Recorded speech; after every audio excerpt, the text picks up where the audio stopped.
Hey, you're listening to the Victims and Villains podcast, a podcast covering and discussing mental health through pop culture. I'm your co-host, Captain Nostalgia, and joining me is my man, Mr. Dan, the movie man, Rockwood. Hey, thanks for having me back. And I'm so excited that we're at the holidays. We got Thanksgiving coming up and lots of good stuff to round out the year. So it's cool to be back here.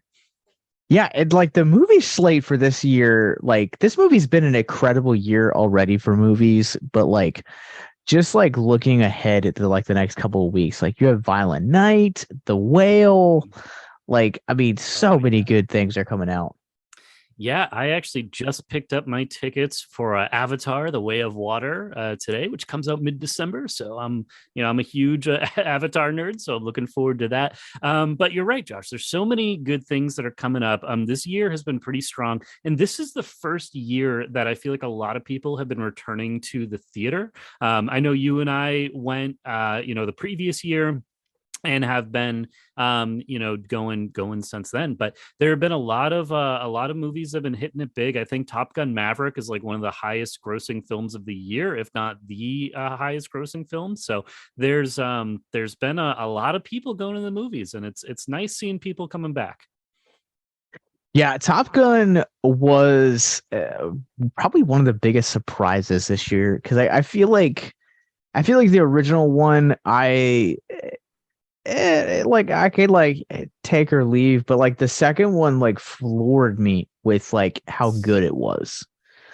Totally agree. It might be my personal movie of the year right now. Although that is difficult because on the Marvel side, we've gotten some good stuff. And so I need to, Sure. really figure out what my end of year list would be. And of course, we're going to talk about some really good stuff tonight. But there's, Top Gun, hugely surprising. I love the practical effects in it. And it was just so fun in a movie that like I look forward to when I watch that movie again. Because I feel like there's just so many cool moments in it that, would be really fun to experience. Yeah, this year has just been such a great year for movies, period. Mhm. And I can't wait to kind of reveal top 10 lists at the end of the year. I'm really curious to see if any movies between now and the end of the year are going to crack that top 10 or at the very least be honorable mentions. But yeah, so this on this episode we're going to be talking about we've each picked 5 movies, and we're going to kind of talk about why we're thankful for these movies in time of celebration of Thanksgiving and giving Thanksgiving, how these films impacted our mental health, how they impacted our love of film, and maybe even just our personalities. But I'm excited. I always love doing episodes like these.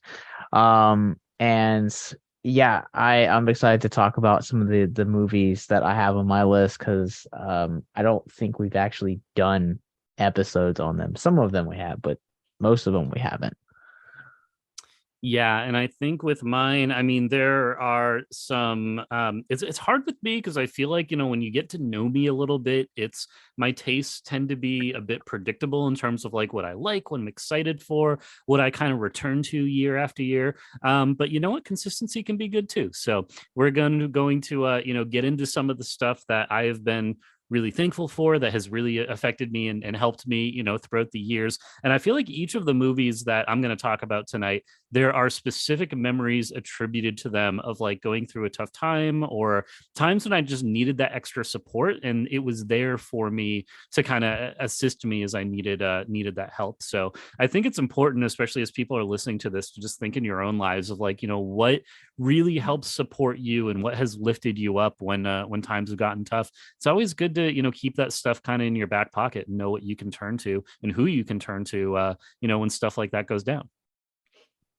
Yeah, it's really like you brought up like specific life moments. Like there are definitely when we were pitching this idea, the first film that came up um to me was a film that like I feel like is vastly underappreciated, but I appreciate it because like it helped me kind of get through really difficult period of my life. And it's crazy to think about how something as simple as movies can do that. Movies can connect us, they can make us laugh, they can Probably we talked about like, Maverick earlier, but I think another great film for this year has been Everything Everywhere All at Once.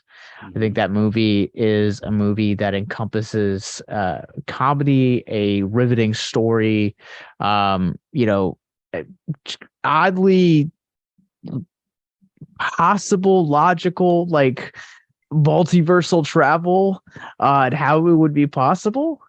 But also at the same time, I think it's just a really engrossing story that like almost brought me to tears. And I think that movies that can, take such a short period of time, like an hour and a half to 2.5 hours, and inflict so much emotion on its viewers is such an incredible piece of art. I love with that movie how any story that takes something as large scale as this like universe bounding, going between realities type story, and then just rein it into at its core. It's just a very nice like family a story in a way, and how those characters are relate to each other and how they need to overcome these things. And I love maybe the most famous quote in the movie toward the end of the one of the characters says, in another life, like I would have really loved doing laundry, like with you. As we've seen all of these other amazing realities that take place.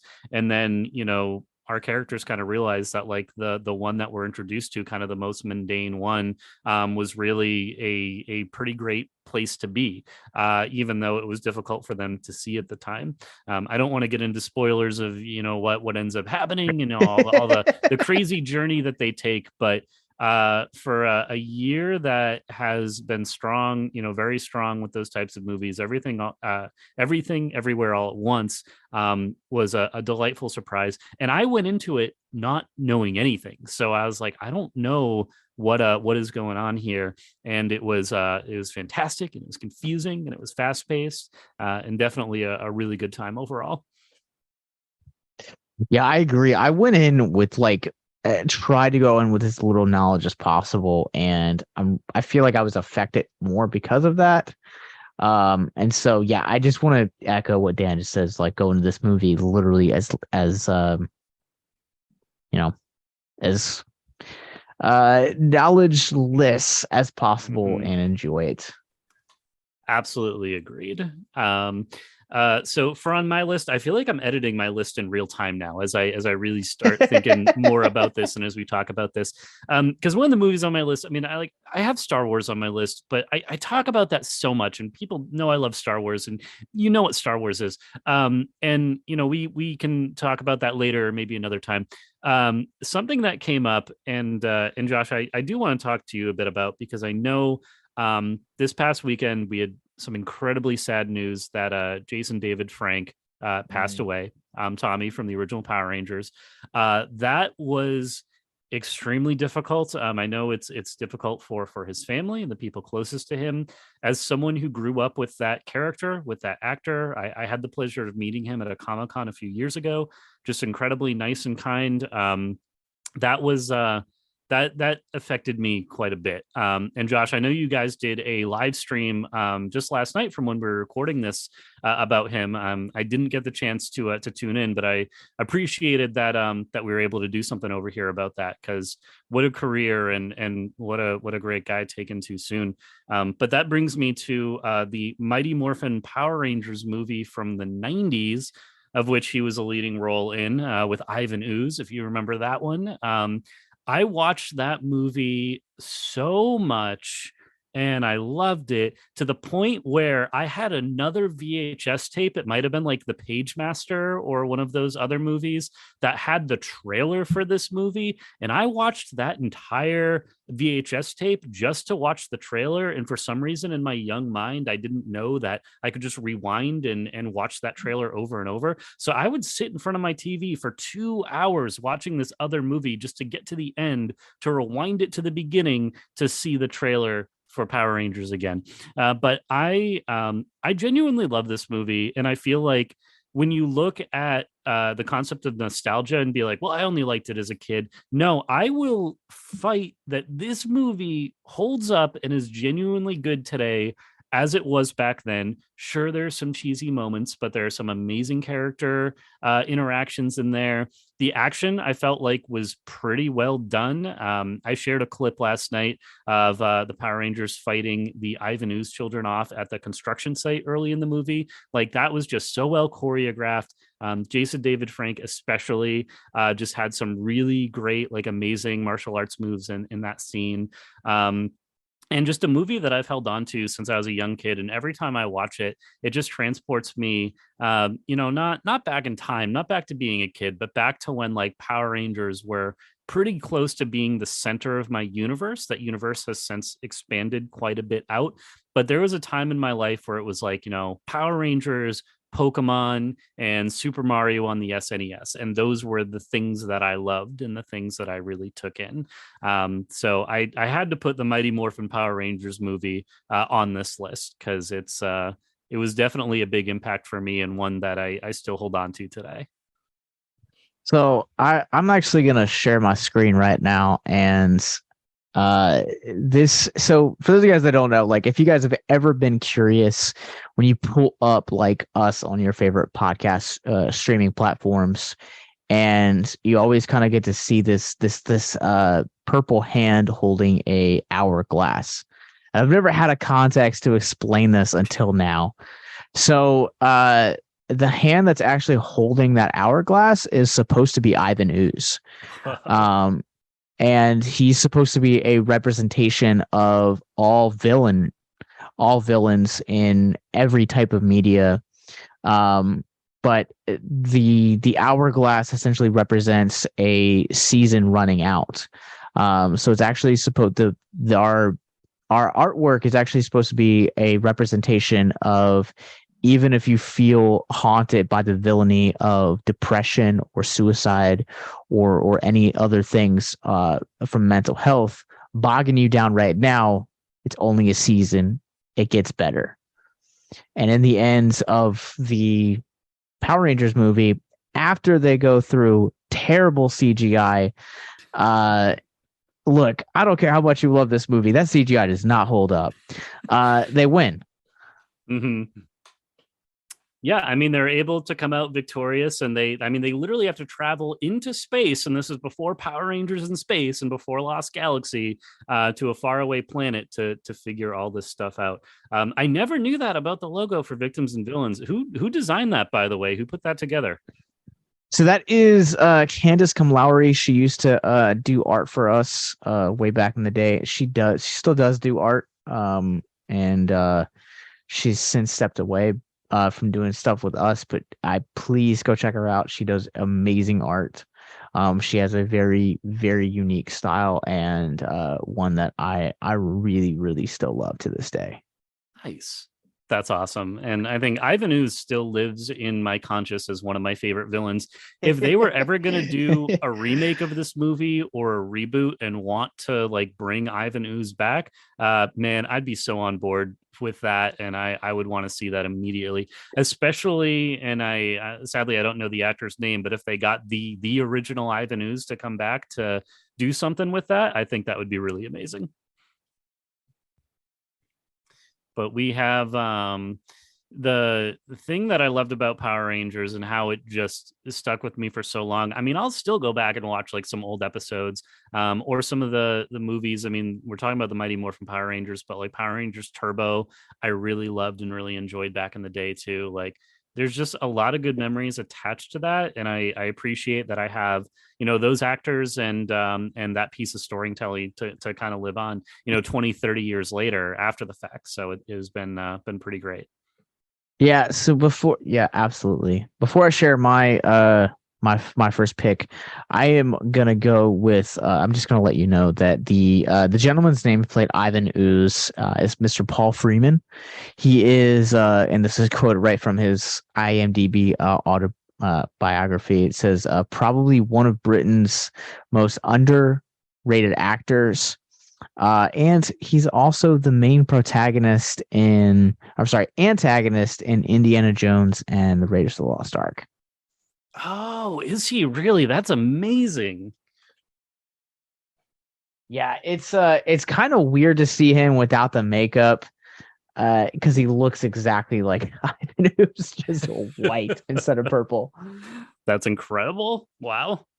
Well, I guess if you Uh, haven't seen Mighty Morphin Power Rangers and you have no visual reference for Ivan Ooze, I mean, go watch the whole movie, but at the very least, there's some great YouTube clips with Ivan Ooze that you can take a look at. so my first film that I'm gonna do also comes from the year 1995, and this also feels kind of fitting slash relevant because Alana just did a great mockumentary on this movie called "The Goof Who Set It by the Door." Stream it on Hulu. It's a great 30-40 minute episode, but that is a Goofy movie. Oh, all right. You know, I don't have many memories of a Goofy movie, but I remember loving another Goofy movie. But I the what a good just set of characters and set of stories those movies are. This movie is what I would consider a perfect animated movie, and I would put it up there with The Lion King and other movies from this era that Disney was producing. And to me, like this movie came, my sister and I, we had it on VHS, and I always had it on. Like it would be like, where you go through like times where you're like, oh man, like I really want to watch a Goofy movie. But when my grandmother died in 2001, I wore this VHS out. I just needed something to laugh at and escape to the point where I would stop it, rewind it, and watch it again, and then rewind it. Mhm. I absolutely loved this song, like the soundtrack to this movie, the relationship between Max and Goofy, like just really always really stuck with me. And like I'm not a parent now. I have no plans of being a parent. Uh and I but like just the emotional beats of this movie, like I have people that like I care about. I have, friends and family that like I hold very dear. And I feel like, sometimes we drift apart, but at the end of the day, like, it's always about watching the growth of an individual. And I think this movie encompasses that in such a profound way. Yeah, it's nice to have those reminders, especially when you like maybe drift away from people or when you don't just talk to them that often. I've got one of my friends from college has moved several times across different states since we've graduated. And every so often, we'll reach out to each other and we'll just kind of connect and talk a little bit about what we've been up to. And and it can be the smallest thing. The most recent was when Taylor Swift's album Midnight's came out last month, and she just reacted to my status when I was saying I was listening to it, and so I chatted her, and I was like, "Oh man, are you listening to? Like, what do you think?" And it's just been nice. The A Goofy movie is definitely one that I want to revisit at some point and look at. I just remember and talking with people about this, it's like, as a kid, I feel like maybe you're more on the side of Max, and you're like, oh man, Goofy, like he's an embarrassing dad, embarrassing his kid. But then watching it, like when you get older, it's just like, oh no, like he just wants to spend time with his son. Like that's so nice. Why are you being so mean to him? But it seems it has really good staying power, and I think that it's definitely one that I'll want to revisit sooner rather than later. Yeah, I always highly recommend it. Like a few years ago, we did a crossover with the cool cats over at Kid Flicks, and they were like, pick any kids movie, and I was like, a Goofy movie. And I got to talk about like why that movie is so important to me. And like you were just talking about, like it's always nice when you can kind of like stay in contact with people. And to me, I feel like it hits differently as an adult because you're just kind of just really wanting to keep relationships alive. And plus, it has a great soundtrack, and Pauly Shore's in the movie. That's incredible. I'm definitely gonna have to go check that out again. All right, what do you got next? So for me, I want to talk a little bit about a movie that came out, I think it was around 2001, and it's called Interstate 60. Now, I want to ask, have you ever heard of the movie Interstate 60? No, I was actually just getting ready to look it up real quick. So here's the wild thing about Interstate 60, because as we'll get into a little bit about the plot, um, it's the concept is there's this highway, Interstate 60, that nobody is able to find unless you are told about it by another person. And much like the highway in the film itself seems to be that way. The reason is it was a direct to DVD movie. However, it's amazing to me more people don't know about this movie because it was directed by Robert Zemeckis from Back to the Future. It's starring James Marsden. It has Amy Smart is in it. Gary Oldman is in it. It's Christopher Lloyd has a cameo appearance. Chris Cooper is in it. Like when you look at the cast, it's just this amazing group of people, and yet not many people have seen this movie. So it's one of my favorites. It's basically you have James Marsden plays this character in his early 20s, and what he is looking for, literally one of the scenes in the movie, they ask, what do you want? And he says, I want an answer to my life. What is going on with my life? I need an answer. And so he goes on this semi metaphysical adventure, halfway across the country along Interstate 60, and along the way he meets new people. We were just talking about Power Rangers. Amy Jo Johnson, who plays Kimberly, she has a scene in this movie as well. They come across some different towns that are very interesting, and they meet some really cool people. And it's a great movie that puts me in a good mood and a good mindset, especially when I'm feeling down, because it reminds me about choices. And I feel like a lot of people, especially people who are dealing with depression or who are just struggling in one way or another, they feel like they lack choice, they lack agency. And this movie reminds me that there's always another choice. There's always another path you can take. There are always new people you can meet. You can get a new perspective. One of my favorite moments in the movie, there's one character who James Marsden is working with. He relates all of life to high school. And he says, all life is just high school. And instead of classes, you've got a job. Instead of a teacher, you've got a boss. And, if you mess up, you don't get suspended, you get fired. And James Marsden talks to his other friend and he goes, is that true? Is it really just like high school? And his friend basically says, well, yeah, if you look at life like that. But me, like, I like the job that I do. I like the people that I meet. I like the places I go to visit. And if I don't like it, I can go eat somewhere new, or I can go meet someone else. And it just reminds me that there's a lot of really cool, amazing things in this world. And I'm also a sucker for road trips. And this is just a really great road trip movie.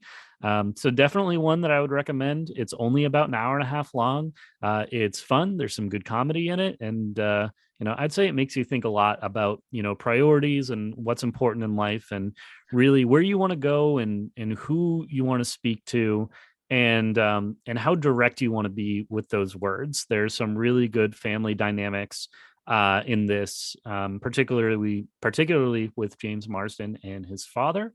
And it's I think it's just a really, everything I just said comes together to make a really cool, super weird movie that involves things even like leprechauns and people who can grant wishes. So if you are into any of what I just said, you should definitely go check out Interstate 60.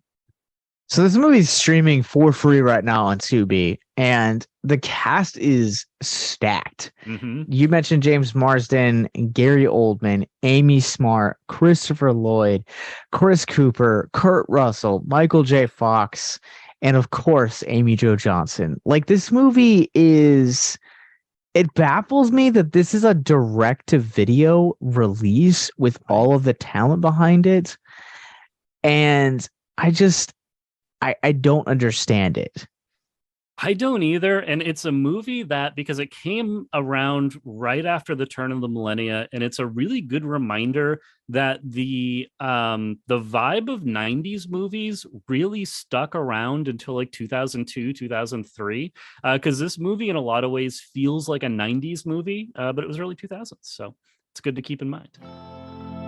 If you or someone you know is listening to this podcast right now and you're struggling with suicide, addiction, self-harm, or depression, we encourage you guys to please reach out. This is the heartbeat of why we do what we do. Suicide is currently the 10th leading cause of death in the United States, and as of this recording, there are 132 suicides that take place each and every day on American soil. And when you scale back internationally, there are 800,000 successful suicides. That is one death roughly every 40 seconds. So if you or someone you know is struggling, you guys can go to victimsandvillains.net/hope. That resource is going to be right in the description wherever you guys are currently listening or streaming this. There you'll find resources that include the National Suicide Lifeline, which is 1-800-273-8255. You can also text HELP to 741-741. We also have a plethora of other resources, including churches, getting connected with counselors, LGBT resources like the Trevor Project, and also veteran hotline as well. Please, if you hear nothing else in the show, understand that you listening to this right now, have value and worth. We get it. Suicide, depression, mental health, these are hard topics, and the stigma around them doesn't make it any easier. But please consider the resources right in the descriptions below, wherever you guys are listening, because once again, you have value and you have worth. So please stay with us. Yeah, it's all the decades sort of kind of bleed together, except for the 2000s, like now, like 2010 and like 2020, like we all just kind of like seem to blend into the new millennia. I'm so curious what the 2010 to 2020 decade is going to be remembered as, and what fashions or what trends will people remember to be like, oh, that was such 2010s energy. Like, I don't know. I can't put my finger on anything. Yeah, no, I mean, because it's like the era of the MCU I feel like that's probably like the most impressive thing that's going to come out of that for like the general audience, and like the rise of social media. And that might be what it is. And I feel like, COVID at the very tail end of it could be part of it. Or even, I guess that was 2020. So that would be the beginning of the 2020s. I don't know, man. These are the things that I think about, and I don't stay up at night thinking about these. I stay up at night thinking about a whole bunch of other stuff. But how we'll evaluate decades, it's just an interesting thing that I'm like, how are we going to remember these things? Because I just don't know until we're a bit further away. Yeah. So my next pick is actually a film that means a great deal to me. When I was 17, I had a friend actually take his life, and it's part of the reason that I got into doing mental health advocacy. Right around the release of this movie hit Blu-ray and DVD a couple weeks prior to his death, and I watched this movie on nauseam following his death, just kind of like looking for escape, trying to seek answers, trying to have like a better understanding of like trauma and like how to answer it. So, I went to the place that you went to the movies, and this is actually Rob Zombie's Halloween 2. It's a really unconventional choice that's on this list. It's the only horror movie I have on this list. If you guys are on Patreon, you guys have the video version of this. You guys can see the poster right behind me. I also have this version of Michael Myers tattooed on me. And this movie just means a lot to me because it came into life.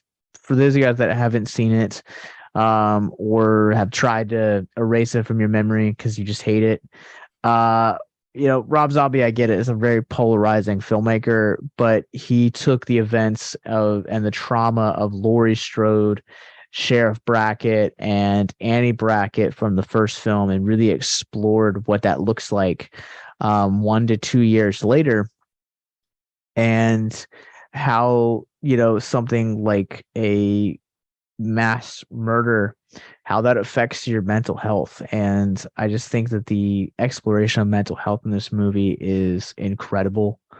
I think the trauma of this movie is incredible. I think the soundtrack is great for it. This is oddly enough one of Sherry Moon Zombie's, I think, best performances. There's a lot of visual things that I think this movie does really well, and it kind of shows the sides of grief that I feel like don't kind of get explored a lot in horror movies. And I'm just ultimately really thankful that this movie explored those, but also that it came in a time in my life where like I was also exploring those exact themes in my own life. So I have not seen this one. The Halloween franchise in general, when the newest slate of movies started with the reboot a few years ago, or the soft reboot, I guess, really the sequel, I went and I watched Halloween and the original Halloween 2. I have not seen beyond that, but I know that they vary drastically in terms of quality and fan, appreciation. But it sounds like, I like you with when it comes to Rob Zombie, like I think he makes some really just like really weird, really cool films. Some, really gory, some deal more into like some of the character stuff. So anything, and I gotta say, I'm amazed that this is your only horror movie on this list. That is shocking to me. Look, I will make an argument for my next one being in dabbling in horror. But I try to cast a wide net when I was doing this movie. Because I know that like movies that like I love the horror genre, but movies that like I really appreciate and have benefited my mental health have been movies that have either made me explore emotions or have made me laugh. And like I guess like I approach this list more as like what are films that like I'm thankful for, but also that make me feel comfortable. Yeah. And that's I don't always want to sit down and watch a horror movie when I'm like feeling less than good. But yeah, Rob Zombie he's like you said, like he's a really polarizing filmmaker. And this film, what I like about this film is kind of how the fandom has approached this movie in recent years, because it's kind of gotten more favorable. It's kind of almost risen to the status of like cult classic at this point. And I really, really enjoy that. That's awesome. I feel like Rob Zombie is a filmmaker. I want to see more of his stuff. The stuff I have seen, I've enjoyed, and would definitely be interested in exploring some of the stuff that he's made a lot more. He's I will say this: if you have Netflix, go in. Don't know anything about it. The Munsters. It is quite an experience. It is like we talked about early 2000s. If you watch like early 2000s movies like Snow Day or Max Keeble's Big Moves, and you know that like those films feel like fever dreams, and this movie feels like a fever dream, and it's really interesting to watch Rob Zombie, a man who's a frequent use of the F word, do a family movie. That's just what I thought. It's just hilarious. That's incredible. I'll definitely have to take a look into that. Well, we're on the topic of movies that, have made us laugh, that make us feel comfortable, that in many ways feel like, a warm blanket, a cold winter evening. For me, that would definitely be this 2007 Edgar Wright comedy, Hot Fuzz. One of my all-time favorite movies, probably my favorite comedy ever made. I watch it at least once a year, specifically on the 22nd of February, because there's a funny scene in the bar where he's asking kids birthdays, and kid goes 22nd of February. He says, "What year?" And he goes, "Every year." And so every year on 22nd of February, my wife and I watch this movie. It is hysterical. It's so well done. If you are not super familiar with Edgar Wright, go watch like everything he's ever directed, including this, because he did Scott Pilgrim versus the World, he did Shaun of the Dead, he did Last Night in Soho, which I believe came out last year. That was incredible. He co-wrote the Ant-Man from 2015 for the MCU. I mean, there was just a really incredible career, and he does so many things in filmmaking that both pushes things to new standards, but also Hot Fuzz at its core is meant to be like a buddy cop action comedy, and he parodies it expertly, while also telling like a really weirdly well done story that is like it's just great, and I love it, and there's some elements of gore to it, and it's just funny and it's unexpected. And then when you get to like the action scenes of this movie, man, do they deliver and just look like they're having a lot of fun filming just these epic shootouts and craziness that goes on there. But Hot Fuzz, one of my all-time favorites, and one that I turn to when I need a laugh, because it makes me laugh from the very first opening shot of that movie with Simon Pegg just walking down the hall, and it takes him like 40 seconds to get to the camera. It is just so hysterical to me, and I will laugh just about every time. Josh, I believe you're familiar with this movie and the Cornetto trilogy, right? I've never actually seen the Cornetto trilogy. Oh my God! What? Yeah, Edgar Wright is a director that I'm slowly starting to get into. I've seen a handful of his films. Last Night in Soho was one of my top 10 favorite films last year. Scott Pilgrim is a masterpiece. And like I've seen bits and pieces of like Shaun of the Dead and like Hot Fuzz and World's End, so like I know the concepts of what they've done. But yeah, I'm really, really bummed about Edgar Wright not being able to do his Ant-Man. I think that would have vastly improved Ant-Man. But as yeah, I know this who really likes Ant-Man and what that movie was. Like, I like that movie. I'm really sad we didn't get to see what a full Edgar Wright vision would have been, because it would have been incredible. Yeah, I don't know. Edgar Wright's a director that I need to jump into a little bit more of, because I've appreciated and I've really liked everything he's done so far that I've seen from him. So I don't know. Did you see Baby Driver? No. Okay, that's another one on the list. It's I don't want to overhype him, and then you go see his movies, and you're like, oh, it wasn't that good. But one of my favorite directors. The Cornetto trilogy, especially, is just so funny and does parodying so well. And you're a huge horror guy. You love classic horror movies. Shaun of the Dead would be perfect for you. Like, I feel like there's a lot you would appreciate in that movie. Maybe we just need to like set it to a podcast, and like that'll get my ball rolling. That's usually like, for some reason when someone's like, you need to see this movie, I'm like, do you want a podcast about it that we should just talk about it? As much as I love and have watched these movies, I have never podcasted about them. I might have done a Hot Fuzz episode at one point when I was doing Pop Culture Explorers, but I don't think so. But yeah, no, I would be down. Just name the time and place, probably my office, because that's where I podcast from. So name the time and I'll be there, or I'll fly down to you and maybe we can do an in-person one sometime. That would be fun. Oh, we could watch the movies together and then podcast about it. Oh, you already got a room here, so no. You let me know. I'll pick you up from the airport. Oh, perfect, man. That's so kind. But yeah, Hot Fuzz. I love it. It's so funny. If anyone listening, if you haven't seen it, go check it out.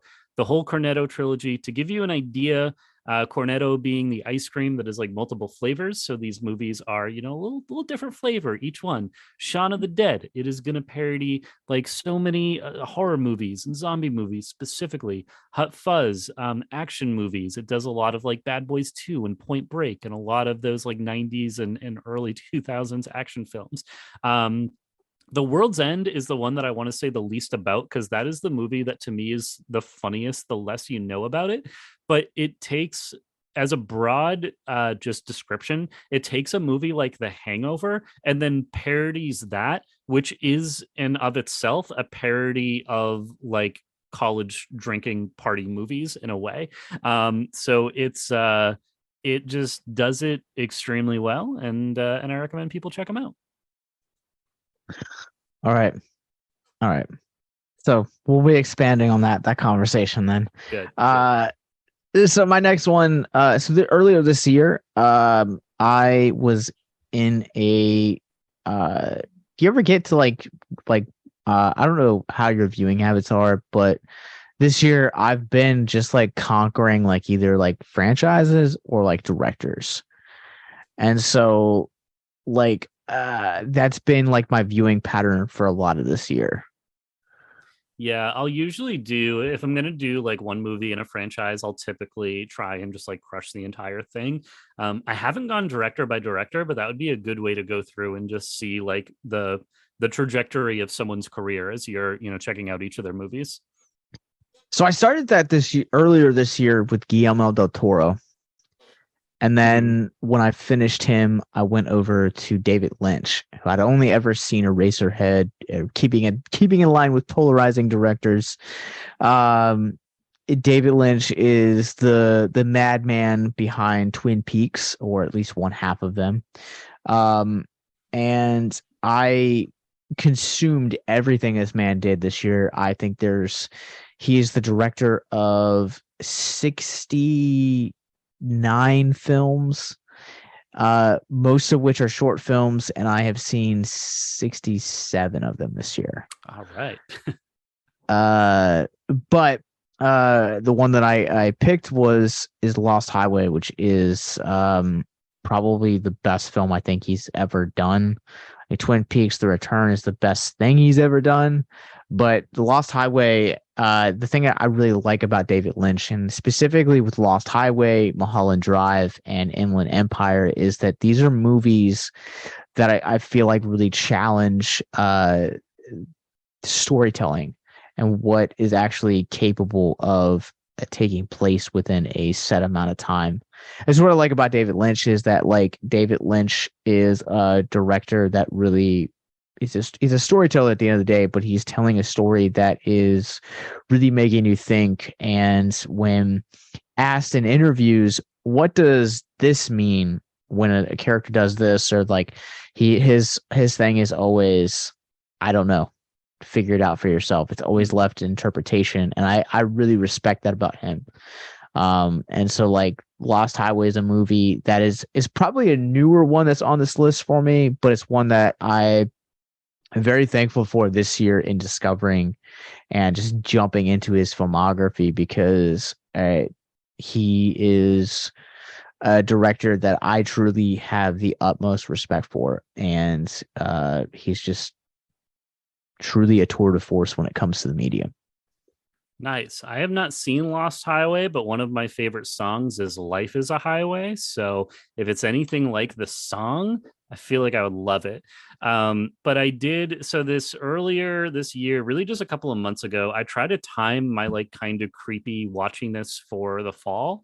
And I didn't get very far into it, but you mentioned Twin Peaks, and I've wanted to watch that for a long time. So I scoured the internet looking for where I could stream it, where I could pick it up.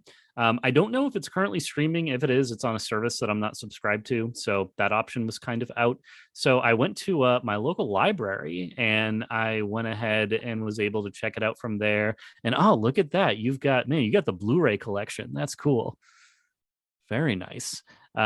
So it's I got it from my library, and so I only watched the first like extended episode, which is about an hour and a half on its own, and I really liked it. And then I just got like life got in the way, and I just didn't end up having time to watch the rest of it before I had to return the DVDs. So a show that I do really want to watch more of. I know the mystery is really cool. Like I was really digging the vibes of that first episode, and I thought that it was dealing with this like very real tragedy with the murder happening in the town, but there's also like a good amount of comedy to it as well. I think his name is Agent Cooper, who's investigating. He like very quickly became one of my favorite characters. So there's a lot that I want to check out there that I haven't. And yeah, if Lost Highway has any of the brilliant storytelling that I know Twin Peaks is capable of, sounds like it would be a good time. So Lost Highway is what I would describe as Twin Peaks adjacent. Mm-hmm. Um, so it fits right in that category perfectly. It was the first project that Lynch did post Twin Peaks, and it is the one that you can definitely feel like it has like visual cues from Twin Peaks. But this is the one that I talked about that I would argue is it's not outright, it's not traditional horror, but it's definitely it deals with horror themes. And this is a movie that I would go to bat for calling a horror film. I think it's the closest thing to horror David Lynch has ever done. But it's a noir movie that is beautifully done. It's shot spectacularly. It's creepy AF, and also it's just it's absolutely insane how good this is. Bill Pullman, Patricia Arquette is so good in this movie. And if you've seen this movie, then sexy is an appropriate term for this movie. It feels like a sexy 1940s film. It's very well done. Well, you have me hooked already.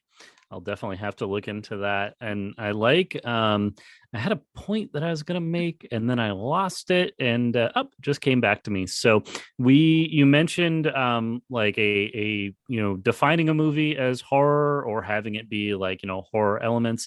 I feel like Jordan Peele toes that line extremely well. Especially Nope came out this year as well. Like none of his movies I personally would call horror movies, but they're movies with horror elements. And I think they're done very well. But I do know there are plenty of people I'm sure who would straight up call any of his movies like a full-on horror film. I find them to be almost like dark comedies in a way because his movies always make me laugh like intentionally. Like there are jokes that are genuinely funny. But then when it gets to the anxiety and the more like darker parts of it, definitely a lot to unpack with that too. Yeah, I would agree. I would think that like some of his movies are horror, but like some of them are like Nope. I would not say Nope is a horror movie. Nope is a sci-fi film. I agree. Yeah. It feels very big in scope and very nostalgic for Spielbergian sci-fi from the 70s. Mm-hmm. Definitely agree there. The movie that I have next up on my list is one that I know we have both seen, and I feel like we might have some differing opinions and approaches to, just in terms of the impact we had. But this was, I believe it came out in the last year, maybe a couple of years ago, but it was Free Guy with Ryan Reynolds, the movie where he plays a video game character. And so, you can see easily why this movie resonated with me. I went into this movie. I feel like this is a great example of expectations being exceeded in almost every way. I went into this movie expecting it to be a silly, like Grand Theft Auto-esque film where Ryan Reynolds becomes like aware that he's in a video game and then just breaks all the rules the video game creates for him. I did not realize that this movie was going to include what I thought was a really sweet love story between two developers on the game. Two developers rather. They didn't both work on the specific game, although they did work on the code that is being put into the game, which is part of the movie's plot. Taika Waititi is in this movie, and he is fantastic and hysterical, even while playing the villain. That was so well done, and I just love how as an avid just video game fan and video game journalist and writer and all that, there's an appreciation in this movie that I love about the work that goes into games, about code, about art direction and character development, and you can see the passion that the developer characters have for their IPs. And it just brought me a little bit into the realm of like video game development and just appreciating everything from, how a level is designed and how a character is designed and how the code can kind of adapt and evolve over time. And much of it was shot right in the Boston area, so in my local neighborhood. So it's pretty funny seeing very familiar locations in Free City as we're watching that movie. And it's a movie that I will like happily rewatch pretty much anytime it's offered for me to check it out, because I just really, really enjoy it so much. Josh, I think you liked this movie, but I think you maybe didn't walk away with quite the appreciation I had, or maybe you did. I'm not sure. I did not. I was entertained by it, and it's one of those movies that I feel like it's good. It's a movie that like I would never fight to put on, but also at the end of the day, if it's on, I'm not gonna like boo-hoo, turn it off, please. I think also at the end of the day, I think it comes down to the fact that like it's a difference in like what we do extracurricularly, because I'm not a gamer by any means, and so like I was entertained by this movie. I think Ryan Reynolds was great in this. A lot of the other actors in this, I love Lil Howie. He's one of my absolute favorite comedians working today. Speaking of Get Out, did you make that connection? I did not make that connection. No, I don't think I did. Yeah. But yeah, I think to fully appreciate this movie, I feel like I had to be like a little bit more into the gaming world, but I was entertained by it. Yeah, and I think that's definitely a good, from our different backgrounds kind of coming into this movie and the stuff we take away from it, hearing them talk about like the code of the game and the characters and the like emotional connection they have to those characters, like that really sat with me on a deep level, especially because being, I hear, and Josh, like when you mentioned, you've watched dozens and dozens of movies this year and the things you do, and I would say probably an above average number of movies. I know I don't watch as many of you, and the big reason is because I spend a lot of my time playing video games. And the problem with a game is that it's not just going to be a 2 to 3 hour experience like a movie is.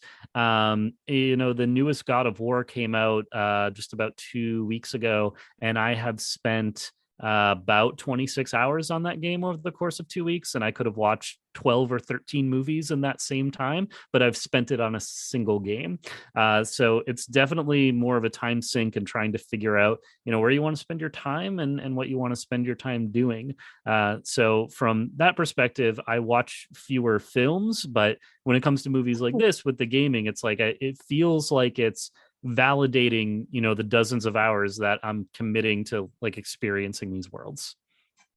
Yeah, I also don't like, I almost exclusively, I feel like, only watch movies. Like I don't watch TV shows that much anymore, depending on like the time that I have. Like I'll watch like an episode here and there. But yeah, I think you're right. I think it's about how you spend your time, and ultimately like you make time for the things you're passionate about. And like I've been a cinephile since I was like 7, 8 years old. So it's like, for me, I'm enthralled by the medium of film. I want to break down and talk about how this movie made me feel emotionally. I want to talk about how the movie made me laugh, or how it made me cry, or how it made me like want to read a book, or just a number of different things that I feel like a film can invoke. And man, I love the fact that like people out there like yourself like love the medium of gaming. I think gaming is such a cool platform that you can do so much storytelling with and so many different things. But I don't know, for me it's just been one of those things that's just never clicked. How would you guys like to help us get mental health resources into schools, conventions, and other events? Well, now you can. Simply go to patreon.com/victims and villains for as little as $1 a month. You guys can help us get mental health resources into current and upcoming generations, educate and break down stigma surrounding mental health, suicide, and depression. And you get exclusive content that you can't get anywhere else. And you guys can tell us which Nicolas Cage movie you want us to cover, and we'll do it. All it takes to get started is to go to patreon.com/victims and villains, or simply click the link in the episode description wherever you guys are currently listening or streaming this episode. Pick your tier and get started today. Yes, it's that simple. So quickly select the tier that you want and help us get hope into the hands of the depressed and the suicidal today.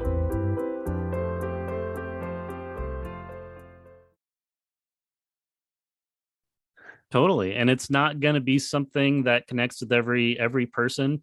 At the same time, if it was something that you ever looked into getting into, there might be one game out there someday that you just get super into and you fall in love with and sink a lot of time with. And that might be the only game that you play. There are definitely some people like that. And so that's what I love about how varied this medium is that it can, just be so open to so many people and span generations and all that. It's very, very cool. Yeah. Well spoken. My next one is, if you guys have been listening to Victims and Villains for any length of time, you guys know this next one is one of my favorite films of all time, if not my favorite comedy of all time, and that is Mean Girls. Wow, Mean that is Girls, an awesome. Is that a steelbook case that you have? This is a steelbook case. I own 2 copies of this on Blu-ray, and That's awesome. I also own, give me a second. Nope, he's going into his shelf. He's grabbing. What's he grabbing? So Big Potato Games put out this game, and I've only played it a handful of times, but it's a party game called The Burn Book. And it's essentially like 2 truths and a lie, but you have to like guess who's like telling the truth and stuff like that. So it's like 2 truths and a lie meets Cards Against Humanity, essentially. It's a very, very fun game, but that's funny. Maybe we should do a Mean Girls episode sometime and talk about what we would put into our personal burn books. Not people, because that would be mean and that would be bullying, and we don't support that. But we could put, like, I don't like Brussels sprouts. I'll put Brussels sprouts in my burn book because I don't want to eat them anymore. What a great like therapeutic exercise that would be. Right. Or if there's some movie that you just hated and you never want to see again, it's like, I want this movie to never be anywhere near me. Never. Yeah, that's actually not a bad idea. This movie, like, for me, man, is like I don't know how to describe this movie. This movie makes me laugh. I've seen it hundreds of times. You talked about how like Hot Fuzz is a movie that you watch at least once a year. This is a movie I watch at minimal twice a year. Of course, I watch it on October 3rd. Of course, because it's the day that he asked me what day it was. Mm-hmm. There's but something also on top special of about movies that have. They set a date like in the film, or they set something in your mind. And then I love it because then that date is forever tied to that movie and you can always celebrate it. It's one of my favorite things. Yeah. And I randomly will just get like an itch throughout the year and be like, I haven't watched Mean Girls. Let's watch Mean Girls. And this is probably one of the only movies that I can quote almost front to back, this and my next one. And this movie is a movie that just always makes me like laugh. And there was a summer where for some reason I just wanted to watch Mean Girls, and I watched nothing but Mean Girls one summer, and this movie still hasn't, I've not burnt out on this movie. I think it's like, again, I think it's perfect comedy. I think everything about this movie is just incredible, from its quotes to its commentary on like the hierarchy of high school and like cliques. And this movie like oddly prepared me for high school before I ever entered into high school. I remember the first time I ever watched this movie. It was when I used to stay up super late. I still stay up kind of late, but not like I used to. When I was in middle school, high school, like 5, 6 o'clock in the morning was pretty regular for me. And I think a big reason why is that nighttime just nobody needed anything from me. My family would be asleep. I wouldn't, typically on weekends I wouldn't be doing much for school. Like I could just do it. So there was one night, I mean, it was literally 5:30 in the morning where most people would have gone to bed, and I was just wide awake. And I'm like, I want to watch a movie. And I hear that Mean Girls is pretty good. I should check this out. And so this is back when I had the like video on demand through my cable, might have been HBO, and I'm scrolling through the menu and I find Mean Girls and I put it on. And yeah, I have similar sentiments to you. I loved it. I revisited this movie a couple of years ago. It was just so fun, and it was such a cool time in Lindsay Lohan's career, where this movie really helped her continue to be on top. And then, we know she went through some struggles and difficulties in the years after this movie. But she has been, I think, really hitting her stride again. She has a holiday film on Netflix, which, if it hasn't released already, will be releasing this week, I believe. And I'm super excited to check that out and see what that's all about. So I'm extremely happy for her and hope that she continues to, find the success and happiness that she deserves. But this movie has just, like, an entire generation has grown up on this movie and has just quoted this movie in some circles. It's like Anchorman levels of just like quoting like back and forth. And it's Yeah. impressive with the staying power. And Tina Fey was in this movie. Like, there was a lot of really fantastic talent relatively early in people's careers, for that. And I think that's awesome. Yeah, like this is also essentially a Saturday Night Live movie without being a Saturday Night Live Yeah. movie. Because it's produced by Laura Michaels. It is written by Tina Fey. Tina Fey's in it. Tim Meadows is in it. Anna Gasteyer's in it. Uh, the Amy Poehler's in it. But I mean, this also like really launched a lot of careers of like Amanda Seyfried, Rachel McAdams. Mhm. This was kind of like Lindsay Lohan's like big comeback, because she had taken a year off of acting before this, shortly before this. Lacey Shapiro is in this movie before she kind of like nestled into like being a Hallmark actress. But then like it has the janitor from Scrubs in this movie. Oh, yeah, Um, Neil Flynn's in this movie. That's right. yeah, he plays the dad. Lindsay Kaplan's in this movie. Jonathan Bennett's great in this movie. Like, every actor is just really awesome in this movie. And I think that's one of the things that I really admire about this movie. Like you said, like, I feel like an entire generation grew up with this. Mhm. And there was I want to say it was last summer. I went up to go visit my parents, and it was we were waiting for like the meal to be finished prepared. So it was me, my wife, my brother-in-law, my sister, and we were just sitting around and talking. And somehow my sister brought up a scene from this movie, and without instinct, like, we both of us quoted it word for word, back and forth, back and forth. And my brother-in-law was completely just confused, and my wife was like, they're quoting Mean Girls. Like, and I love the fact that like I have friends in my life now that like I reserve, especially just to have conversations about this movie with and quote them. Shout out to Kelly from Boobies and Newbies. That's awesome. This movie has it spurred so many memes. I mean, I in my folder for my day job, or I have a folder of just like reaction gifs, and I have multiple gifs from this movie that are just like ready to go. And so if someone says something like funny or in chat or something that I can respond to with a Mean Girls gif, like, I'll definitely do that.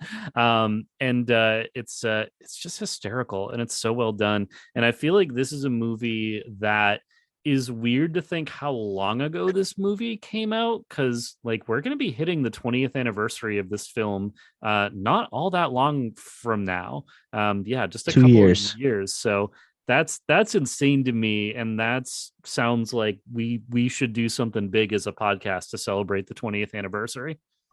Oh, we will. So Good, yeah, good. I really love this movie. If you haven't seen Mean Girls, please go check it out. Before we unveil number ones, do we want to give like one or two like honorable mentions that like didn't quite make the list? I do, on my very official Boston Museum of Science note card that I am using to track my conversation on. There are a couple of movies here that I think I have settled on my number one, but the others that I have loved and that have been in my like top five movies of all time, Indiana Jones and the Last Crusade.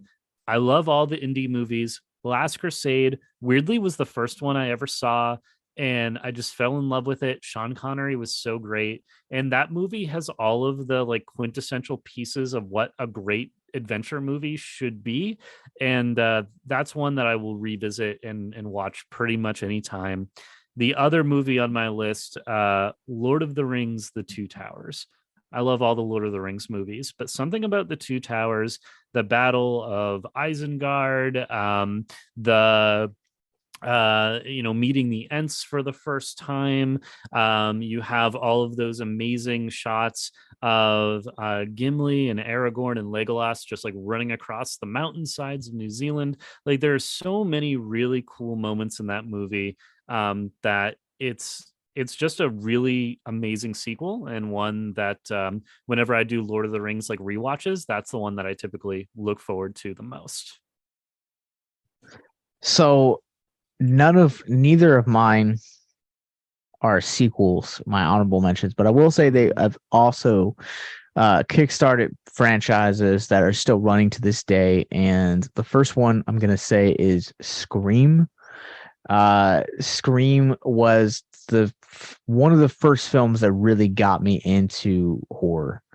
I think it's one of the best movies ever like done within the genre within the last 30 years. I think Kevin Williamson's script of how it's commenting on the slasher genre and the actors that are in it, the music, like everything about it is just a really good meta commentary, and it's really well done. And I really love that film, and I owe it a lot for why I love horror as much as I do. And my second one is going to be Planet of the Apes from 1968. I love horror, but when it comes to a film franchise that is outside of that genre, Planet of the Apes is my favorite film genre of all time. Film franchise. It's one that I feel like doesn't kind of get talked about a whole lot, but it is one that I just think is really awesome. I love the fact that you kind of get that classic story, like what you get with Charleston Heston, and the nostalgic, polarizing remake that Tim Burton did in 2001. But it's also like an exploration of like the like multiverse, and like it's campy, but it's like it can also be serious. And I don't know. It's something that I've always grown up with, and I've just always really had a soft spot for that franchise. I am really unfamiliar with Planet of the Apes. I saw a couple of the newest ones of the most recent reboot of that. But I've always wanted to go back and like watch the original and see where it all came from. I have seen the Simpsons episode with Planet of the Apes, the musical. And that is, singing the song about Dr. Zaius. So I feel like I Dr. Zaius, know Dr. a Zaius. lot about get your Dr. hands Zaius. off me, you dirty ape. It's so good. So I feel like I know the plot of the movie because of that Simpsons episode.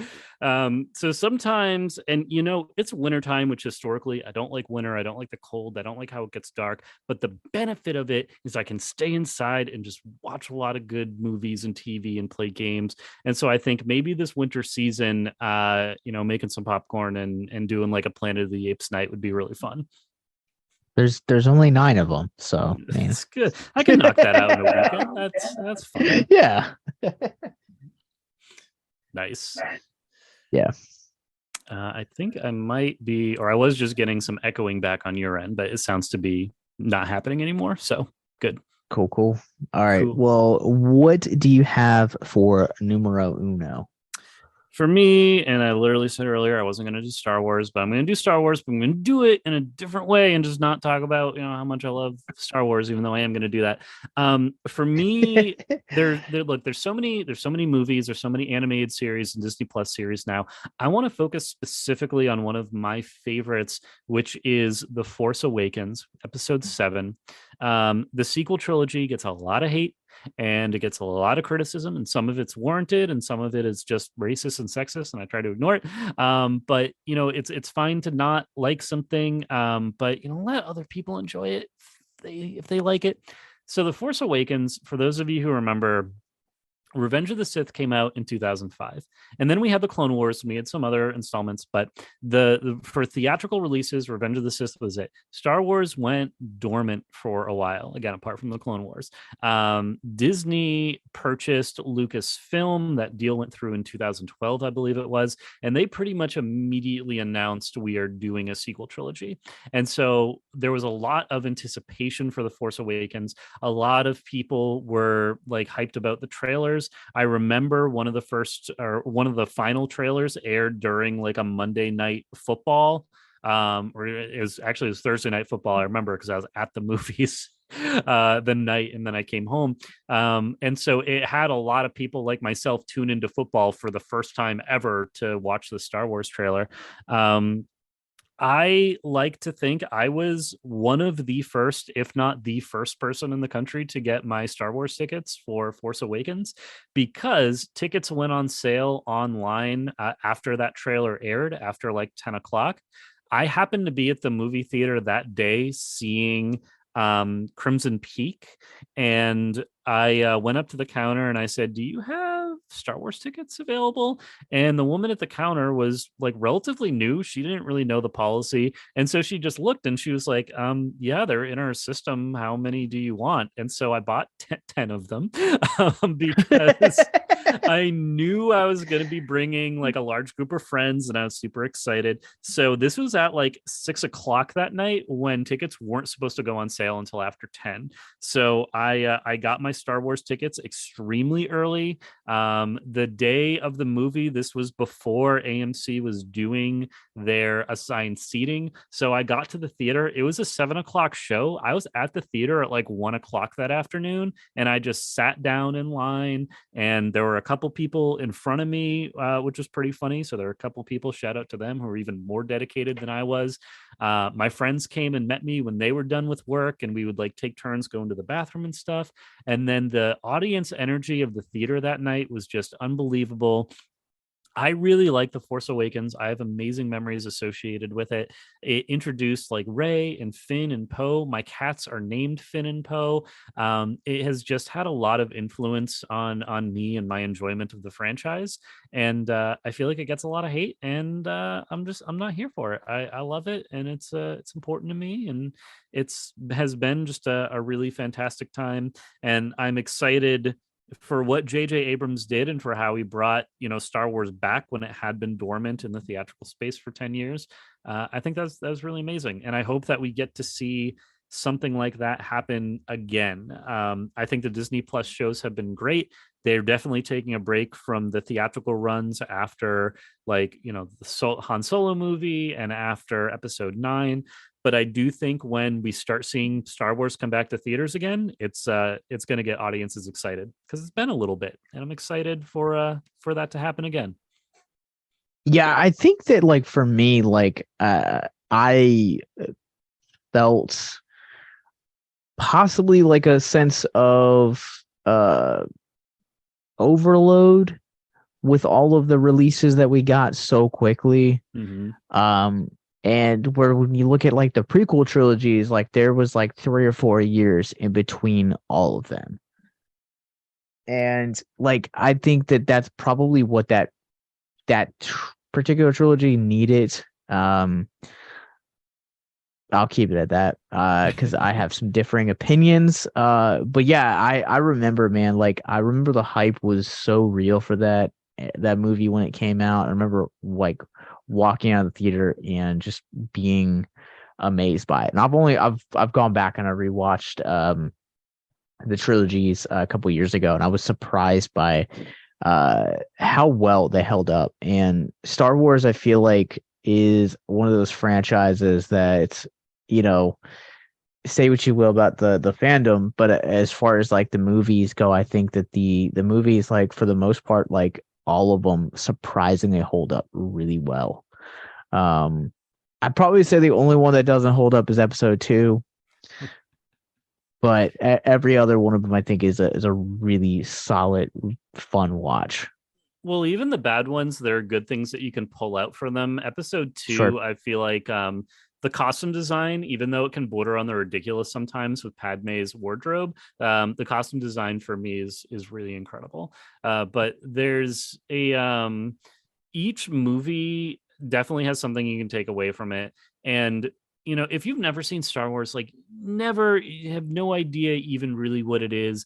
If you go back and watch the original trilogy, 1977, 1980, and 1983, I know you're not going to have the same experience I had watching these movies when I was 6 years old, but there is still many elements of good storytelling, good acting, good set pieces and practical effects. Like there's a lot to love about these films, and there's a reason that, I mean, later this decade, 2027, we're coming up on the 50th anniversary of Star Wars. And knowing Disney, I'm hoping they do really something big for it. I'm hoping we get a despecialized 4K version of the original trilogy released for people to purchase, because that's what I want. I think that'd be a good time to release something like that.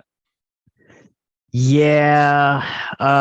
You want to give us a rundown for people that may not know about why that's a big deal? Yeah, so George Lucas is a man who loves playing with his toys, his Star Wars toys. But unlike us who played with action figures in a bedroom, he has the actual films that he can play with. So I own almost every version of Star Wars. If there's a video podcast, I would go grab all my movies and Blu-rays. I've got the Laserdisc versions. I've got VHS tapes. I've got almost all of them. I like to say the only version I don't have is the original film reels, which are currently archived in the Library of Congress in Washington, D.C. So I cannot access them. But we have the original trilogy had areas that were, they were released, and there were certain special effects that couldn't be finished at the time, and there were things that George Lucas claims didn't meet his vision, but everyone loved them, and they were so great. So then George Lucas tweaked them, and in 1977 or 1997, excuse me, he released the special editions, which in my opinion are probably the best iteration, because they did things like cleaning up the lightsaber coloration, and they added in some adjustments here and there, but they didn't fundamentally change what the movie was like. 2004, the DVDs released, they changed a whole lot more. In one of the scenes with R2D2, they put a rock in front of him, and so he's just half blocked by like a boulder for no reason. And then in 2011, with the Blu-ray release, they changed even more. One of the most egregious is there's a really great moment with Darth Vader toward the end of the third film where he is silent and he's like internalizing the emotions of what's going on, and they gave him dialogue for that scene for no reason. He shouts no, and it just kind of takes away from the movie for me. So depending on what version you're watching, you're going to get a different experience of Star Wars. Whenever I show people for the first time, I will either show them the original theatrical edition, or I'll do like the 1997 remaster. But anything beyond that, the movies are still watchable. Those are the versions that are on Disney Plus. But you're definitely not getting what audiences experienced, back in the 70s, which I try to get as close to that authentic experience as I can. So rant aside, that's why Star Wars fans can get up in arms about what version of the movies you watch. That's fair. Yeah, I would love for the 50th anniversary. So like Universal just did a Jaws re-release, and like formatted it for like IMAX and 3D this past September, I would love to experience the original trilogy in the theatrical sense on an IMAX screen. I think those types of movies are made for it. I agree. If they were able to adapt that to like IMAX format and make that work, I would love that. I've said people ask me, I mean, not often because it's a weird question, but they're like, if you could go back in time and experience any time period, any place, where would you go? And my answer is always the same. I'd go back to May 25th, 1977, with a seat in the Chinese Theater in Los Angeles, and I would be there for the premiere of Star Wars, and I would watch it probably 25 more times. But to like that, the theatrical experience would be one thing, but to be in an audience of people who had never seen anything like that before and their reactions to this epic space adventure would just be so cool. And I would love to be a part of that. And the idea that Star Wars is my favorite movie ever, but I was born something like 14 years after this movie came out, like that's insane to me. That's like a person being born a decade from now saying Avengers Endgame is my favorite movie of all time, and growing up with it, which very well might happen. The MCU is eternal and it's never going away. It's just always going to be there forever. It feels like. Yeah. So, uh, my number one is, well, my last pick is Step Brothers. Step Brothers. Man, what a good movie. Step Brothers is one of those movies that it doesn't. You talked about this earlier with Hot Fuzz, and I feel like I like everything else that I've had on my list, but like Step Brothers is like the singular movie that if I am like really, really depressed, or I'm just really down in the dumps, or whatever it is, or like I need a laugh for X, Y, or Z reasons, Step Brothers is always the singular movie I always run to. It is quotable. The cast is great. The music is great. John C. Reilly, Will Ferrell. I think this is, I guess, is a career best performance for both of them. I absolutely adore literally everything about this movie, and much like Mean Girls, anytime we watch this movie, I always quote it. It's so great. I watched this movie with a group of friends, probably over 10 years from now, which is crazy to think about, but it was just so funny. Caught me so off guard. There are so many like running jokes throughout the movie that you wouldn't expect to be jokes or expect to be callbacks. And it's just so unbelievably hysterical. You're actually making me want to go watch it. Like I might do that tonight before I go to bed now, because that movie is so good. Yeah, I mean, Adam Scott did this, like Catherine Hahn. Like I watched this movie a couple months ago, and Catherine Hahn was the, like, you know, obviously we just bringing the MCU back into this. She was most Agatha all along. And just like watching her in like such an early role, the scene that like had me was like where they're performing at the end and everyone's kind of going to their fantasy worlds, and she, for whatever reason, her and John C. Reilly are centaurs, and they're just like coming to like the realization that they want to be together. It's such a funny, like, random scene, and there's so many random things about this movie, like the sleepwalking aspect, what happens when they wake up, getting the boats and hose, prestige worldwide. There's so many great things about this movie, and it's a film that, like, even for like an era that it was released, that some content from that era movie wise hasn't aged very well. This is one that I feel like has aged fairly well. And I just I love this movie. Like, I quote it all the time, and I used to be in bands, and we used to always quote the nutsack line anytime we would be around drums. So it's like I love just this movie. I quote it at least once a week. It's such a good bonding moment with people too that you don't realize you have, because my step brother-in-law lives in St. Louis, and one time he came out here to visit, we were staying with my in-laws together, and he was shouting for his mom to come downstairs. And so at the same time, without prompting, he and I just go, "Mom, the meatloaf." And it's just like, oh, you love Step Brothers too. Okay, that's awesome. Sweet Child of Mine is one of my all-time favorite songs, maybe my favorite song ever. So the a cappella rendition in the car with Adam Scott is just amazing. There's so many good moments in this movie. You're flat. You're flat. You $1,200 a week. Yeah. What am I paying for? All right, I'm gonna save it. Yeah. And then there's a whole like end credits scene too, where they beat up a playground full of children. Like, this movie goes in so many directions.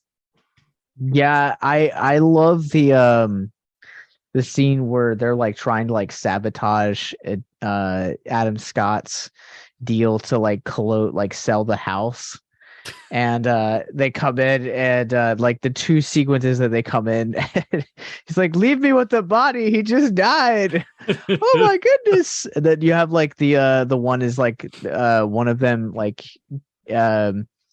mowing the lawn in like a KKK outfit. And I was like, oh my goodness. No. I believe, I think it was Will Ferrell like trimming the hedges in a Nazi uniform, and then John C. Reilly doing yard work in a KKK outfit.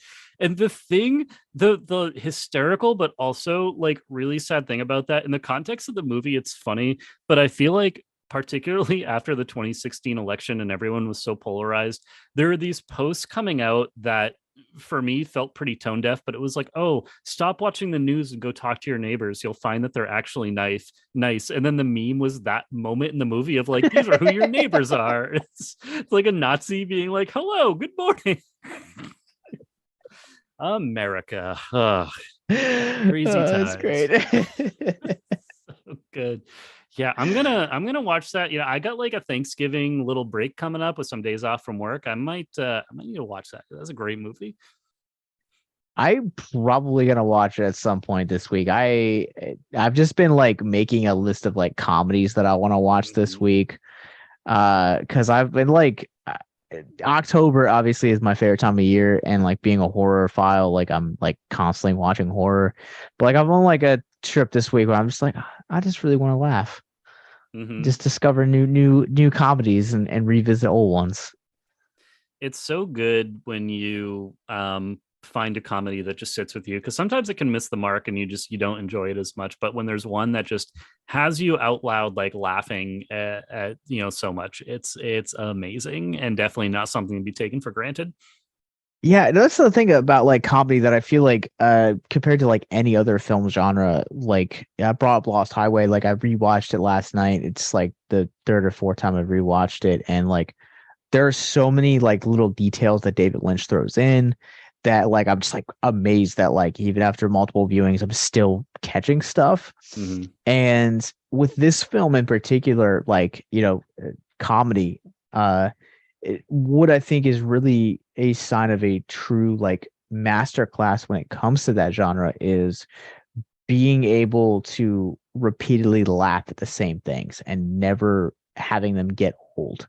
Because I feel like comedy is one of those genres that, man, you can watch a movie once, laugh, and you think it's really good, and then you go back and rewatch it and you're like, man, what was I thinking? Absolutely. It's that's how Hot-Fuzz is like for me. Like I know that movie. I can quote so much of it, and maybe if you like mute it, I don't think I could quote it front to back, but you show me a screenshot of a scene and I can tell you what they're talking about in that scene, or like what the general conversation is. And it's one I know so well, but I still laugh out loud every time I see it, and it's so great. And I hope anyone listening, I hope you have a comedy like that. And if you don't, there's so many out there. Go watch some new stuff. Check out some of the recommendations we laid down today. And the holidays are coming up, and for some, those can be really fun, really relaxing times. Others, it can be stressful or hectic or lonely. Either way, it's a great time to lean into some comfort films and find some good stuff that you really love. Absolutely. And so hopefully maybe you guys tweet to us or comment below if you guys are listening to this on Facebook or posting on our wall. Let us know what your guys' thankful movies or comfort movies are. Like, what movies are you guys thankful for this year, or just in your film watching journey? Let us know. And Dan, where can people find you online? Well, for the time being, I am still on Twitter, so we'll see. While that still stands, I'm over there. Or you can check out, if you like video games and you want to see any of my, thoughts, opinions, features, over at techraptor.net. I do a whole bunch of writing over there. So that's where I live right now. So that is where I am. And so Josh, for the Victims and Villains Twitter, did you pay your $8 for your check mark? You verified? It's not happening. No. No. I've been looking into alternative social media. But for the time being, you guys can catch us for everywhere. Victims and Villains. We're on Facebook, Instagram, Twitter, Twitch, YouTube, and of course, wherever you guys get your podcast from. Thank you guys for hanging out with us. Happy Thanksgiving, and stay classy.